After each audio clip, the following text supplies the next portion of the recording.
बहुत समय पहले सोनापुर गांव नाम के एक छोटे से गांव में रामू नाम का गरीब किसान रहता था। रामू बहुत मेहनती था, लेकिन उसकी किस्मत हमेशा उसका साथ नहीं देती थी। कभी सूखा पड़ जाता तो कभी बारिश उसकी फसल बर्बाद कर देती। उसके पास एक छोटा सा खेत और मिट्टी का घर था। पत्नी सीता और छोटा बेटा मोहन ही उसका परिवार थे। एक दिन रामू उदास होकर नदी किनारे बैठा था। वह सोच रहा था, हे भगवान, मैंने मेहनत में कभी कमी नहीं छोड़ी, फिर भी मेरे परिवार को इतना दुख क्यों? तभी उसे नदी के पास झाड़ियों में हल्की सी आवाज सुनाई दी, क्वैक क्वैक। रामू ने देखा कि एक सफेद बत्तख कांटों में फंसी हुई थी।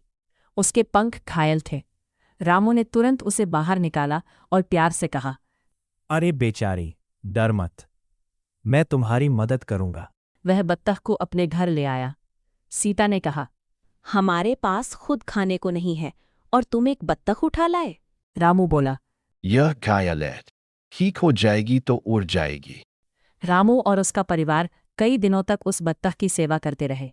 मोहन उसे दाना खिलाता और सीता उसके पंख साफ करती। धीरे धीरे बत्तख पूरी तरह ठीक हो गई। लेकिन एक सुबह कुछ ऐसा हुआ जिसे देखकर पूरा परिवार हैरान रह गया। बत्तख ने एक चमकता हुआ सुनहरा अंडा दिया।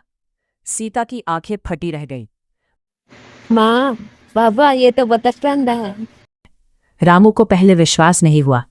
वो अंडा लेकर शहर गया और सुनार को दिखाया। सुनार ने जांच करके कहा, ये असली सोना है। उस अंडे के बदले रामू को इतने पैसे मिले कि वह महीनों का राशन खरीद सकता था। अब हर सुबह बत्तख एक सुनहरा अंडा देती। धीरे धीरे रामू की जिंदगी बदलने लगी। उसने अपना टूटा घर ठीक कराया, खेत के लिए नए बैल खरीदे और गांव के गरीब लोगों की भी मदद करने लगा। पूरा गांव कहने लगा, रामू की किस्मत बदल गई। लेकिन गांव में एक लालची जमींदार भी रहता था, ठाकुर वीर सिंह। जब उसे सुनहरे अंडों वाली बत्तख के बारे में पता चला तो उसकी आंखों में लालच चमक उठा। उसने सोचा, अगर मुझे वो बत्तख मिल जाए तो मैं पूरी इलाके का सबसे अमीर आदमी बन जाऊंगा। एक रात ठाकुर अपने नौकरों के साथ चुपके से रामू के घर पहुंचा और बत्तख चुरा ली। सुबह जब रामू उठा तो बत्तख गायब थी। पूरा परिवार रोने लगा। रामू समझ गया कि ये काम ठाकुर का ही हो सकता है। उधर ठाकुर ने बत्तख को अपने महल में बंद कर दिया। वह लालच में पागल हो चुका था। उसने सोचा, अगर ये रोज एक सोने का अंडा देती है तो इसके पेट में ना जाने कितना सोना होगा। उसने अपने नौकर से कहा, आज ही इसका पेट काट दो। नौकर डर गया, लेकिन ठाकुर के आदेश के आगे कुछ नहीं बोला। जैसे ही उन्होंने बत्तख का पेट काटा, सबके होश उड़ गए। अंदर कुछ भी नहीं था, बिल्कुल साधारण बत्तख की तरह। उसी क्षण तेज चमक हुई और बत्तख गायब हो गई। मेरा खजाना। लेकिन अब बहुत देर हो चुकी थी।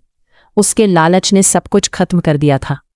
उधर रामू दुखी होकर नदी किनारे बैठा था। तभी वही जादुई बत्तख उसके सामने प्रकट हुई। अब उसके पंख सुनहरी रोशनी से चमक रहे थे। बत्तख इंसानी आवाज में बोली, रामू, तुमने बिना लालच के मेरी मदद की थी, इसलिए मैंने तुम्हारी सहायता की। लेकिन लालच हमेशा विनाश लाता है। रामू हाथ जोड़कर बोला, मुझे सोना नहीं चाहिए, बस मेरा परिवार खुश रहे। बत्तख मुस्कुराई और बोली, तुम्हारा दिल साफ है, इसलिए तुम्हारे खेतों में अब कभी सूखा नहीं पड़ेगा। इतना कहकर बत्तख आसमान में उड़ गई। उसके बाद रामू के खेतों में हर साल भरपूर फसल होने लगी। गांव के लोग उसकी इज्जत करने लगे। रामू ने कभी लालच नहीं किया और हमेशा जरूरतमंदों की मदद करता रहा। उधर ठाकुर वीर सिंह धीरे धीरे कंगाल हो गया। लोग उसे देखकर कहते, लालच का अंत हमेशा बुरा होता है। कहानी से सीख, जो इंसान मेहनत और अच्छाई का रास्ता चुनता है उसके जीवन में खुशियां जरूर आती हैं, लेकिन लालच इंसान से सब कुछ छीन लेता है।